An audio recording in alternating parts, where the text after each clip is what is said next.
jamana min tɔgɔ ye ko Nigeria fɛn dɔ kɛra yen nɔ an bɛna fitinin fɔ a la ka sɔrɔ ka tɛmɛ ka don an yɛrɛ ka jamanaw kɔnɔ n'o ye AES jamanaw ye Burkina sɔrɔsiw u ye wulikajɔ belebeleba kɛ bi samedi donya in na donc ka fara Mali sɔrɔsiw fana ye wulikajɔ belebeleba kɛ Sikaso région na an bɛ tila ka na da don o la ka walawala aw ye k'a da aw kulo kan aw ka se ka dɔn k'a fɔ baara bɛ ka kɛ wulikajɔw bɛ ka kɛ cɛsiriw bɛ ka kɛ wa waati bɛɛ lajɛlen na juguw bɛ ka neutraliser heure bɛɛ an b'a fɔ très bonne nouvelle bɛ yen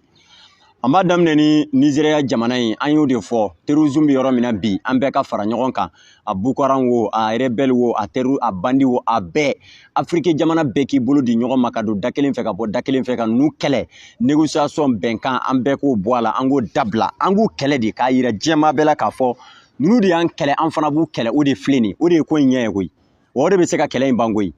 aw ɲɛ b'a la fɛn fɛn bɛ ka kɛ ani kuma o kuma min bɛ ka fɔ o si tɛ kɛlɛ in ban fɛn bɛ kɛlɛ in ban dɔrɔn o de ye k'a kɛ de a bɛ kɛ de parce que u y'u kale k'u t'a dabila en tant que olu sago ma kɛ an dun tɛ se ka sɔn u ta ma an bɛ se ka sɔn maa min kan t'a da kuma t'a da dɔw ko dugukolo dɔw ko jamana dɔw fana ko fɛngɛ bɛɛ y'i ta fɔ mɔgɔ bɛ se ka sɔn ninnu ka hakilina ye cogo di donc a solution ba ye mun ye de o de ye kɛlɛ in ye donc an bɛ fɛn fɛn kɛ quoi Afrique jamana fɛn fɛn bɛ yen ni nin kɛlɛ in bɛ u bɛ fɛn fɛn kɛ kɛlɛ in ka kɛ de an bɛɛ lajɛlen ka lafiya olu ka lafiya an bɛɛ ka lafiya parce que an b'a dɔn n'a danna an ni olu cɛ kɛlɛ ma a bɛ nɔgɔya parce que bi ko bɛ ka taa ni sira min ye donc Nigeria jamana sɔgɔmada in na u solila k'u ka poste de contrôle dɔ attaquer ka Nigeria sɔrɔsi maa 8 kɔni olu bɔnnen u ni na an bɛ dugawu de kɛ Ala ka hin'u la k'u dayɔrɔ sumaya an y'o de fɔ aw ɲɛ bɛ Nigeria Côte d'Ivoire Mauritanie Sénégal Cameroun Ghana jamana camanw de bɛ yen minnu bi u kan ka dɔ fara u ka armée kan ka wulikajɔ sabati ka jija u ka frontières la baaraw ka se ka sigi sen kan parce que ni mɔgɔ jugu ninnu filɛ n'u taara jamana o jamana na jamana min ka surun o la n'u y'a essayer ka tiɲɛni kɛ dɔrɔn u bɛ bɔ ni jamana wɛrɛ ye tuguni à chaque fois u b'o de kɛ n'u bɛ Mali la sisan Mali ni jamana minnu ka surun u bɛ yɛlɛma o jamanaw de la i n'a fɔ sisan ani Burkina ka surun yanni AES ka créer i y'a ye n'u ye tiɲɛni kɛ Mali la u bɛ boli ka taa Burkina n'u ye tiɲɛni kɛ Burkina u bɛ boli ka na Mali la mais AES créer sisan u t'a dɔn u bɛ taa ni côté kelen min donc Mali ni Niger kelen ka ɲɔgɔn minɛ frontière fana na u tun bɛ fɛn minnu kɛ u y'o fana dabila sisan parce que u y'a ye a da man di olu la i y'a ye u y'a ye u ka jugu olu ma a da man di olu la u y'o fana dabila parce que kabako bɛ ka da u kan donc u yɛlɛmana fan jumɛn Burkina ani Benin ni ɲɔgɔn cɛ donc Burkina ni Benin ni ɲɔgɔn cɛ n'i y'a ta k'a jateminɛ o de la à chaque fois ni Burkina y'u neutraliser u bɛ boli ka don Côte d'Ivoire ou bien u bɛ boli ka taa Benin parce que Benin tigiw kɛlɛ Côte d'Ivoire tigiw kɛlɛ ni jamana fila si kun tigiw kɛlɛ mais bi Benin yɛrɛ y'a faamu k'a dɔn k'a fɔ il est temps an ka terrorisme kɛlɛ parce que u taara an ka sɔrɔsi maa 50 faga ka taa an ka kan fila ci donc n'an ma wuli u kama don bɛna kɛ u b'u sago kɛ an na mais yanni o ka kɛ an k'an jilaja an ka wuli ka jɔ an yɛrɛ ye y'a ye donc sisan ni Benin jɔra Côte d'Ivoire jɔra an yɛrɛ jɔra an bɛɛ jɔra a bɛ nɔgɔya a tɛ nɔgɔya a bɛ nɔgɔya hali n'a y'a sɔrɔ Algérie ni Mauritanie bɛ k'u dɛmɛ i b'a ye k'a fɔ ko in bɛ nɔgɔya wa u fagali bɛ nɔgɔya wa fana ko in bɛ ɲɛ fana mais à chaque fois n'u nana Niger fɛ Niger ɲama in n'u nana ye n'a ma ɲɛnabɔ i b'a ye u bɛ taa bɔ Nigeria hali Boko Haram ka mɔgɔ minnu filɛ nin ye ka taa Nigeria sɔrɔsiw attaquer u y'a essayer ka na Niger de u y'a dɔn Niger côté in o da man di olu la parce que baara min bɛ ka kɛ Niger ani wulikajɔ min bɛ ka kɛ Niger sɔrɔsiw fɛ o tɛ ko fitinin ye donc o de la u ye sira falen u yɛlɛmana ni Nigeria ye ne kɔni bɛ mun fɔ Afrique jamanaw ye dɔrɔn an ka ɲɔgɔn minɛ ka kɛ kelen ka don da kelen fɛ ka bɔ da kelen fɛ parce que an bɛ guerre de la guerre min bɛ yen bi a ma nɔgɔ bɛɛ b'a dɔn guerre min bɛ yen bi ni farankaɲɔgɔnya tɛ ani ɲɔgɔn minɛ foyi tɛ yen mun ka nɔgɔ a la bɛɛ lajɛlen b'a dɔn k'a fɔ a ka gɛlɛn kojugu donc o la an bɛ fɛn fɛn kɛ an ka ɲɔgɔn minɛ donc an bɛna an da don an ka kibaruya kɔnɔ ka walawala aw ye wulikajɔ min kɛra Burkina Faso ani ba Mali b'a kɔnɔ Mali sɔrɔsiw ye wulikajɔ belebeleba kɛ bi Sikaso région na u ye wulikajɔ belebeleba kɛ damandaw la parce que terroristes u y'a essayer k'a fɔ k'u bɛ tiɲɛni wale dɔw kɛ mais a kɛra u bolo siyɔrɔ ani dimi n'u kun b'a dɔn u kun t'a kɛ wa n'u kun b'a dɔn u tɛ tɛmɛ hali a sira fɛ wa n'u kun b'a dɔn nin baara kelen min u y'a kɛ u kun t'a kɛ yɛrɛ walahi n'u kun b'a dɔn u kun t'a kɛ hali n'i kun y'u wele fana k'a f'u ye karisa a ye taa nin kɛ u tɛ sɔn u b'a to yen u tɛ sɔn k'a kɛ parce que u b'a dɔn n'u y'a kɛ a dadigi de b'u kan dadigi yɛrɛ de bɛ k'u la donc an y'a ye k'a fɔ an ka sɔrɔsiw ye wulikajɔ belebeleba sabati Sikaso commandant de zone u ye wuli ka jɔ belebeleba sabati terroriste minnu kun bɛ to ka taa damandaw la ka taa munumunu ka taa mɔgɔw ka wariw minɛ u la ka taa mɔgɔw bolofɛn minɛ u la ka bin mɔgɔw kan k'u ka moto minɛ u la maa 10 ani maa 7 sɔrɔsiw ye jateminɛ kɛ waati min na k'a dɔn k'a fɔ ninnu na ɛri ye nin ɛri in de donc sɔrɔsiw sɔrɔla ka taa kungo kɔnɔna minɛ u la o yɔrɔnin sɔrɔsiw kelen ka yen kungo kɔnɔna minɛ u la k'u jɔ k'u makɔnɔ fo 23h ni 0h ni ɲɔgɔn cɛ u y'u kunbɛn yen de u y'u kunbɛn waati min na maliyɛnw a kɛra baara ye dɛ ja i b'a mɛn ninnu b'a fɔ k'olu ye jarikɛlaw ye ninnu b'a fɔ k'olu tɛ siran ninnu b'a fɔ ko non ko olu mana fɛn fɛn daminɛ olu tɛ segin o kɔ ja a bɛɛ nkalon ja nin kɔrɔ de a ma gan de n'a ganna a tɛ jɔ dɛ a ganbaliya dɔrɔn de la u bɛ nin kuma ninnu fɔ n'a ganna hali u t'a dɔn u bɛ taa yɔrɔ o yɔrɔ donc an y'a ye k'a fɔ waati min na u sera o yɔrɔ la o y'a sɔrɔ sɔrɔsiw fana bɛ patrouille la u ni sɔrɔsiw de nana gosi ɲɔgɔn na sufɛla fɛ e ka fari mɛnɛnen don ne ka fari mɛnɛnen don aw ye jama ye aw bɛ ka na an fana ye jama ye an bɛ ka na bɛɛ b'a dɔn jugu kɔni ye jugu de ye sɔrɔsiw dun bɛ ka groupe min bɔra o groupe in dɔrɔn de taara patrouille la o zone in kɔnɔ i y'a faamu sɔrɔsiw ni gendarme olu ka o groupe o de taara patrouille la o zone kɔnɔ n'aw tilala ka groupe wɛrɛ ye tuguni olu ye jɔ olu ye tero de parce que o b'a sɔrɔ olu fana filila u tunna sira la u bɛ ka sira ɲini donc olu filɛ ka bɔ ni sira min ye u taara bɛn ni tentigiw ye tik kaki u bɛnna ɲɔgɔn ma maliyɛnw a ma kɛ basi ye k'an n'an bɛ dɛsɛ dɛ gosiliw kɔni kɛra fagaliw kɛra minɛniw kɛra a kɔni kɛra kosɛbɛ wa kɛlɛkɛminɛn min minɛna nin na kɛlɛkɛminɛn minnu minɛna u la a tɛ se ka ɲɛfɔ yɔrɔ maa caman bɛ yen i tɛ nin kelen nin mɛn u da dɛ i tɛ nin mɛn u ka nin fɔ dɛ i tɛ nin mɛn u ka nin commentaire kɛ dɛ ayi parce que sɔrɔsiw de y'a victoire sɔrɔ sɔrɔsiw de y'a baara kɛ u ɲɛngoya n'o hasidiya kama i t'a ye diɲɛ kɔnɔ k'u bɛ ka nin commentaire kɛ i t'a ye diɲɛ kɔnɔ k'u bɛ ka nin kuma fɔ parce que sɔrɔsiw ani polisiw ani gendarmew u ye wulikajɔ min sabati ka taa nin mɔgɔ jugu ninnu nɔfɛ ka t'u neutraliser fɛn mun ye a vidéo ye n b'a yira aw la aw k'a lajɛ ne y'o de fɔ n b'a yira vidéo man jan mais n b'a yira aw la aw k'a lajɛ f'aw k'a dɔn k'a fɔ sɔrɔsiw ye baara kɛ sɔrɔsiw u ka wulikajɔ an'u ka cɛsiri a ɲɛna kojugu a y'a lajɛ dɛ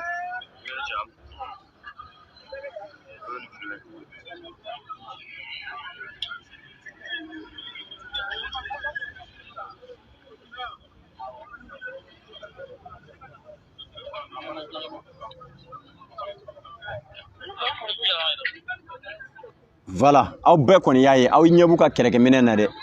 fɛn fɛn taara ye a bɛɛ neutraliser hali kelen ma to yen a bɛɛ de neutraliser aw ɲɛ b'u la dɛ donc nin y'u ka kɛlɛkɛminɛn minnu filmer la o kɔfɛ u ka kɛlɛkɛminɛnw yɛrɛ photo filɛ nin voilà an ka cɛdenw dankɔrɔbaw olu de filɛ nin u kunna tan tɔ aw ɲɛ b'a la dɛ olu de filɛ nin u kunna tan donc o kɔfɛ u ka moto minnu minɛna moto min minɛna 1 2 3 4 5 6 7 8 a filɛ nin u ka motow filɛ a ye moto ninnu lajɛ dɛ nin moto ninnu de récupéré la u bolo nin moto bɛɛ lajɛlen minɛna nin bɛɛ lajɛlen récupéré la mɔgɔ jugu ninnu bolo o motow de filɛ nin donc bi sɔrɔsiw ye wulikajɔ belebeleba min kɛ Sikaso région na a kɛra sababu ye tiɲɛ yɛrɛ la maajugu kɔni an sera ka kabako da u kan parce que olu yɛrɛ ma sigi ni nin ye parce que u kun t'a dɔn k'a fɔ ko nin ko in bɛ se ka kɛ tan parce que u ma sigi n'a ye olu yɛrɛ ma mun faamu o de ye y'u sɔrɔ quoi n'u kun b'a dɔn u kun t'a kɛ parce que i b'a dɔn damanda dɔw bɛ yen u b'a fɔ yɔrɔ min ma ko masɔgɔ nin damanda kofɔlen in masɔgɔ nin damanda in u taara yen waati bɛɛ u bɛ taa munumunu ye u b'u yɛrɛ déguiser k'u yɛrɛ kɛ civil ye i m'a faamu wa u b'u yɛrɛ kɛ i n'a fɔ dama mɔgɔw de damakɔnɔ mɔgɔw mais saki dɔw de bɛ olu bolo saki minnu u b'a siri moto la mais hali ni i t'a dɔn ko fɛn yɛrɛ de b'a kɔnɔ quoi parce que u bɛ dama minɛnw de siri a la donc n'u y'o minɛnw siri a la donc u bɛ sɔrɔ k'u ka fɛn jugu don o kɔnɔna na sisan ka sɔrɔ k'a siri moto kɔfɛ parce que ne y'o de fɔ n ko dama mɔgɔ ninnu fana sigilen don n'u ye maajugu ye yɔrɔ o yɔrɔ u bɛ ka taa u bɛ information di faamaw ma dama mɔgɔ fana sigilen don o de kama dɛ parce que munna mɔgɔ si tɛ fɛ nin mɔgɔ jugu ninnu ka fara e kan bilen k'a fɔ ko olu bɛna tiɲɛni don aw kun mɔgɔ si t'a fɛ bilen bɛɛ lajɛlen de sigilen don ka ninnu k'u kofɔ u mana don diɲɛ yɔrɔ o yɔrɔ u mana don wo kɔnɔ bɛɛ sigilen don k'u kofɔ bɛɛ lajɛlen parce que n'u ma kofɔ a man ɲi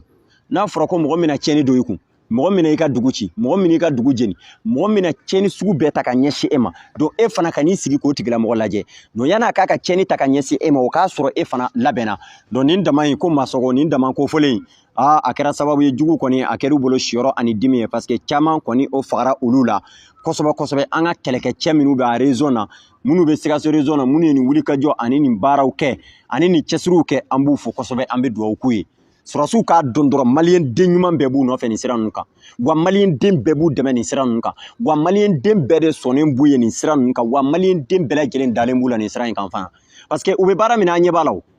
n'a fɔra ko waati min na jamana bɛ guerre la waati min na jamana ka kala waati kelen na olu de jɔlen don an ni juguw ni ɲɔgɔn cɛ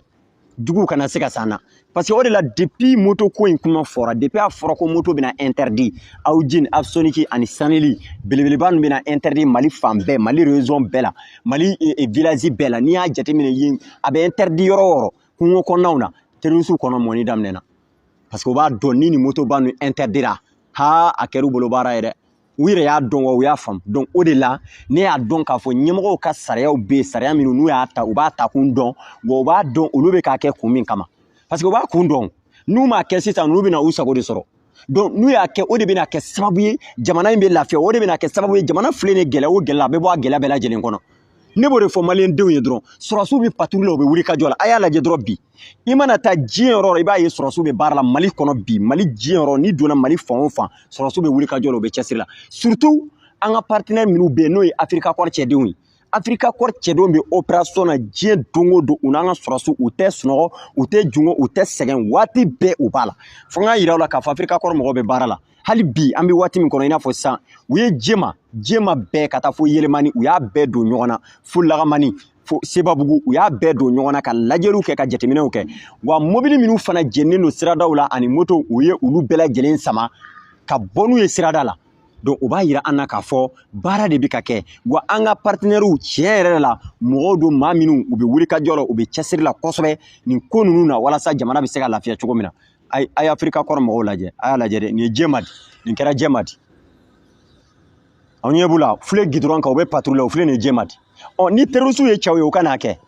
n'aw dalen b'aw yɛrɛ la k'aw ye cɛbakɔrɔ ye waati min na ninnu bɛ patrouille la u bɛ sɛgɛsɛgɛli la u bɛ yaala la ne fɛ waati de y'aw bɔ kuma ye o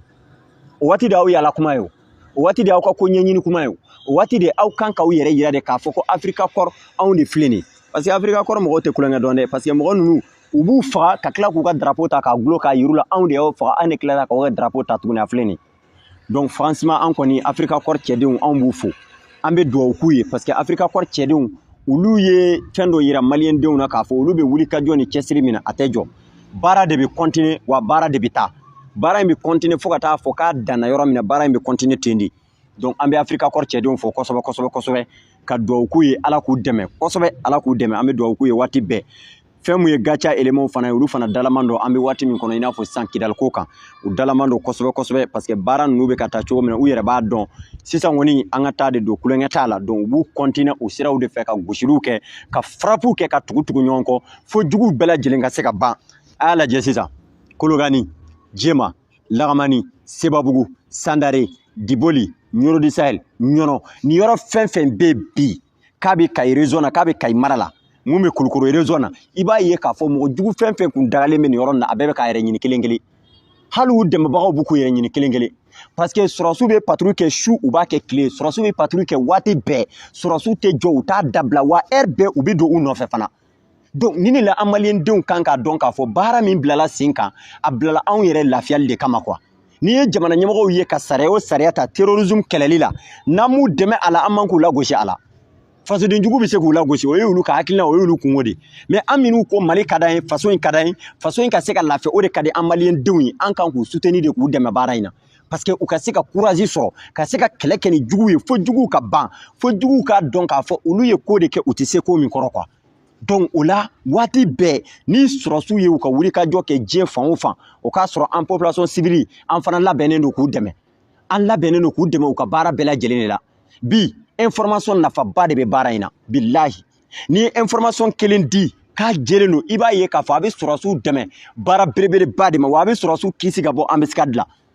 parce que jugu kun bɛ embuscade fɛn fɛn da sɔrɔsiw ɲɛ n'i y'a ye nin waati in kɔnɔ u tɛ ka se ka fɛrɛ embuscade dali ɲɛ u kɛlen kuma dɔw u b'a kɛ bidon ye kuma dɔw u b'a kɛ bargon ye kuma dɔw u b'a kɛ boisson bouteille ye kuma dɔw fana u b'a kɛ drone ye donc u yɛrɛ t'a dɔn u b'a kɛ fɛn fɛn ye sisan laban na i sigi k'a lajɛ u bɛ hadamaden ɲɛnama minɛ k'a don dingɛ kɔnɔ ka bombe siri a la k'a dalen to dingɛ in kɔnɔ u yɛrɛ ka mɔgɔw parce que u tun b'a kɛ o u b'u ka mɔgɔw ta ka bombe siri u la k'u su ka taa u bɛ t'u yɛrɛ faga yɛrɛ faga su u bɛ t'u yɛrɛ faga fu maa min ko k'ale bɛ diinɛ kɔ e y'i yɛrɛ faga a dun fɔra ko yɛrɛ faga su tɛ kisi o tuma aw bɛ kisi quoi donc kɔrɔ ye aw kɔni bɛ kisi hali na aw sara a fɔra aw ye dɔrɔn a ye taa mɔgɔw kɛlɛ a ye taa sɔrɔsiw kɛlɛ dɔrɔn n'aw sara a bɛ don arijinɛ kɔnɔ o de fɔra aw ye quoi o de la nin hakilina de b'aw la wa aw bɛ ka baara kɛ ni nin de wa aw bɛ nin sira de kan a ye nin de la aw bɛna dɔn k'a fɔ ko de bɛna da aw kan sisan parce que depuis le 25 bɔra la aw y'a ye k'a fɔ bɛɛ lajɛlen k'a jateminɛ u mankan kɔni tunna pewu u mankan tɛ mɛn donc i y'a ye mun de kɛra o sababu ye parce que sɔrɔsiw bɛ wuli ka jɔ ani cɛsiri ni baara min ni opération min na a tɛ ka se ka jɔ de a bɛ ka continuer dɔrɔn ka taa fo n'a kɛra u ka kumakɛlaw ye dɛ u ka vidéoman de bɛ bɔ k'u soutenir a bɛ tan ninnu y'a kɛ tan ninnu y'a fɔ tan a banna n'o tɛ k'a fɔ yɛrɛ de a filɛ nin u ye nin fɛn kɛ a filɛ nin u bɛ ka nin kɛ a tɛ yen hali a kelen tɛ yen hali a kelen tɛ yen donc an kɔni an bɛ mun fɔ dɔrɔn Mali sɔrɔsiw u ye nin wuli ka jɔ belebeleba min kɛ nin damanda in na ka se ka jugu neutraliser a caman ba ka se ka kabako da jugu kan an kɔni an nisɔndiyara an kɔntana kosɛbɛ wa an bɛ segin ka dugawu k'u ye tuguni ka dugawu k'u ye kosɛbɛ ala k'u dɛmɛ ka wuli ka jɔ bɛɛ lajɛlen na n'u ka cɛsiri bɛɛ la an bɛɛ k'an bolo di ɲɔgɔn ma an ka kɛ hakilina kelen kungilenna kelen jamakulu kelen ka ɲɛsin faso ma ka faso dɛmɛ faso ka se ka jɔ an bɛɛ ka lafiya Maliyɛnw an bɛna taa an ka kibaruya filanan kɔnɔ o bɛ tali kɛ Burkina Faso naba Yaboyila Woto Zariki Bale Lafi Zakaramba Kombia Waka Burkina VDP ni Burkina Armée bi u ye terroriste pabade fasade bindu u y'o de kɛ terroriste la bi parce que ni terroriste ye Burkina VDP ni Burkina Armée ye dɔrɔn u b'a fɔ Yaboyila Woto do u b'u to la dɔrɔn Burkina VDP yɛrɛ terroriste minnu bɛ Burkina VDP yɛrɛ de b'u pabade fasade bindu o de la waati bɛɛ an man'u ye an b'a f'u ma ko tampira ɲɛdaga bagabiga parce que olu ye mɔgɔlankolon de kafiri mafiri ala jugu sɔrɔ an tɛrɛw do donc n'an taara Burkina Faso baara belebeleba min kɛra yen bi samedi wuli ka jɔ ni cɛsiri min kɛra yen VDP ni armée Burkina armée fɛ a kɛra sababu ye u ye terroriste caman neutraliser k'u ka kɛlɛkɛminɛ caman récupérer i n'a fɔ Mali fana y'u ka kɛlɛkɛminɛw récupérer cogo min na bi samedi donya kelen in na a bɛ n'a fɔ Mali ni Burkina bɛɛ kumana ɲɔgɔn fɛ Mali ye gosili kɛ waati kelen min na Burkina ye gosili kɛ waati kelen na an y'an ta publier waati kelen min na Burkina y'a ta publier heure kelen de la donc a bɛɛ lajɛlen publier la ɲɔgɔn fɛ wa jugu y'a bɛɛ ye ɲɔgɔn fɛ wa jugu y'a dɔn k'a fɔ nin jamana fila ka jɛ ani nin jamana fila ka ɲɔgɔn minɛ nkalon t'a la maa minnu tellement que u ye ɲɔgɔn minɛ f'u ka frappe an'u ka gosiliw a bɛɛ lajɛlen bɛ kɛ heure kelen na a bɛɛ bɛ kɛ minute kelen na a bɛɛ bɛ kɛ waati kelen na wa a bɛɛ lajɛlen de bɛ kɛ ɲɔgɔn fɛ tiɲɛ yɛrɛ la a bɛ maa dabali ban dɛ donc Burkina u ye mun kɛ bi terroriste la n'o ye Jafar Diko ka cɛdenw ye u y'u gosi cogo min na an bɛna an b'o de yira aw la ka photo yira aw la yan'o cɛ an kun ye Nigeria sɔrɔsi minnu fɔ aw ye an ɲinɛna ka maa minnu bɛ direct la a vidéo de filɛ nin ye aw ɲɛ b'a la u kɛlen don ka birifini biri u kan olu de filɛ nin ye o de ye Nigeria sɔrɔsi 8 min ala y'u ka kalifa minɛ u la ni maajuguw ka frappew ni maajuguw ka gosiliw an'u ka tiɲɛniw an'u ka attaque walew olu de filɛ nin ye an bɛ dugawu k'u ye ala ka hin'u la n'aw bɛɛ lajɛlen ɲɛ b'a vidéo kɔnɔ nin y'a maa 8 de donc toujours an bɛ to Burkina ta in na Burkina n bɛna yira aw la k'a fɔ Burkina Faso ko min passera ye mun de passera Burkina Faso Burkina VDP ni Burkina armée u ye mun de da jugu kan u sera ka kabako da jugu kan cogo di u ye jugu sɔrɔ cogo di jugu minnu olu kun hakila k'a fɔ non olu ɲɔgɔn tɛ yen non olu kɔni olu de bɛ nin kɛ mais a kɛr'u bolo siyɔrɔ ni dimi ye dɛ wallahi a kɛr'u bolo siyɔrɔ ani dimi n'u kun b'a dɔn fo ka diɲɛ wuli u t'a kɛ donc an bɛna vidéo yira aw la sisan ni ala sɔnna ma Burkina olu ye baara belebeleba min kɛ donc u ye baara fɔlɔ min kɛ a filɛ maa fɔlɔ kɔni filɛ nin ye donc nin ye an bɛna motow yira aw la motow fana filɛ nin ye aw ɲɛ b'a la motow filɛ nin ye